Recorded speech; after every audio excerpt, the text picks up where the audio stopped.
आपके प्रति 2 साल में 3 साल में ऐसा माहौल हो जाएगा कि आप 2005 में जेल भरने की बात करें, भले हम सब जेल में चले जाएं, लेकिन हमारे पीछे हल्ला करने वाले, सरकार को हैरान परेशान करने वाले लोग बहुत होंगे। तो सरकार सरेंडर भी कर देगी। इसमें कोई बड़ी ये वैट का तो उदाहरण हमारे सामने है ना। जितनी तेज जागृति फैली वैट के बारे में, उतना ही जल्दी सरकार ने सरेंडर किया। ये तो आप सब जानते हैं ना, ये तो 2-4 महीने पुरानी बात है, ज्यादा पुरानी। एक एक मुख्यमंत्री ऐसे बोलता था कि सवाल ही नहीं उठता कि मैं वैट लागू ना करूं। ये छत्तीसगढ़ वाले बताएंगे कि दिग्विजय सिंह और ये अजीत जोगी फूंकार मार मार के कहते थे कैसे हो सकता है कि वैट लागू ना हो। नरेंद्र मोदी बोलता था कि मैं कैसे छोड़ दूंगा वैट नहीं हो। अभी सबकी हवा निकल गई कि नहीं। फाइनेंस मिनिस्टर ने एक दिन कहा, डेट डिक्लेयर कर दिया था दिग्विजय सिंह ने कि मैं तो इसी दिन से कर ही दूंगा, भले कुछ भी हो जाए, सरकार रहे न रहे, मेरा शासन रहे न रहे। इतनी बड़ी बड़ी बातें करने वाले चीफ मिनिस्टर सबकी हवा निकल गई, क्योंकि पार्लियामेंट में रिपोर्ट आ गई। वो रिपोर्ट ये आ गई कि भाई वैट लागू करेंगे तो क्या है। तो आईबी ने बता दिया कि आप जिंदगी भर के लिए भूल जाइए कि आप दोबारा कभी सत्ता में आ सकेंगे।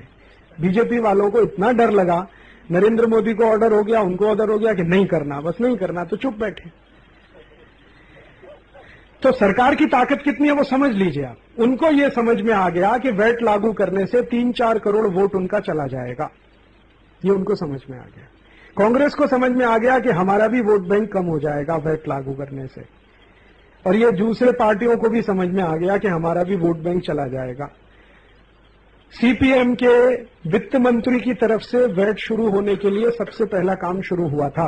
असीम दास गुप्ता वही कमेटी का चेयरमैन है। वैट लगाने वाली जो कमेटी है, वैट कानून बनाने वाली जो असीम दास गुप्ता है, वो सीपीएम का है। उसी ने सबसे पहले बोला कि मैं नहीं कर सकता मेरे स्टेट में, क्योंकि हम तो पूरे ही उलट जाएंगे अगर हमने ये किया। तो जितनी तेजी से ये हुआ, उससे पता चलता है कि सरकार कितनी कमजोर है।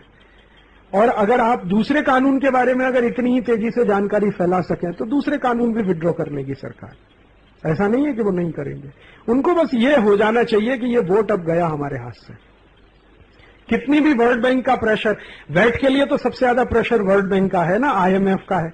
आईएमएफ वर्ल्ड बैंक का प्रेशर एक तरफ रखा रह गया और भारत की संसद ने बोल दिया कि जी हम नहीं कर सकते। अभी आईएमएफ ने क्या कर लिया या वर्ल्ड बैंक ने क्या कर लिया। कल को इतना ही प्रेशर डब्ल्यूटीओ के लिए हो जाए तो डब्ल्यूटीओ क्या कर लेगा या अमेरिका क्या कर लेगा। ये तो प्रेशर की बात है, और प्रेशर बनाने का सबसे सरल तरीका है माहिती का ज्यादा से ज्यादा लोगों तक पहुंचाना। वैट के बारे में जितनी तेजी से माहिती पिछले 6 महीने में भारत में पहुंची है, उतनी तेजी से माहिती किसी भी कानून के बारे में पहुंच जाए, वो कानून हट जाएगा इस देश में, कहीं से भी पहुंच जाए।